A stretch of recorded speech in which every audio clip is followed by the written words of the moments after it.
আসসালামু আলাইকুম। সবাই কেমন আছেন? আশা করি ভালো আছেন।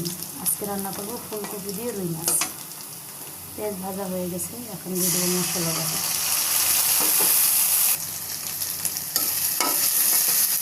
মশলা ভাজা হয়ে গেছে, এখন দিয়ে দেবো হলুদ, মরিচ। মশলা ভাজা হয়ে গেছে, এখন দিয়ে দেবো ফুলকপি।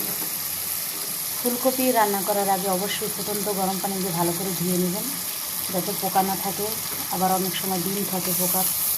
ভালো করে ধুয়ে নিলে গরম পানি দিয়ে, তাহলে কোনো সমস্যা থাকে না, ভয় থাকে না। আমি অনেক বড় বড় করে কুটি নিয়েছি, এগুলো ভালো করে দেখে নিয়েছি।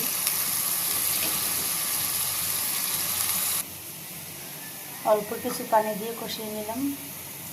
সাথে দিয়ে দেবো টমেটো,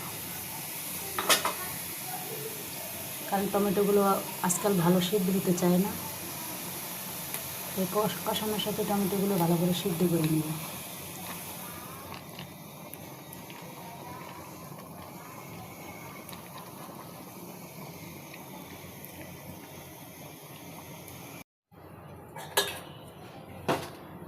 তরকারিতে সম্পূর্ণ জল দিয়ে দিলাম, এখন দিয়ে দেবো উপরে ধনিয়া পাতা।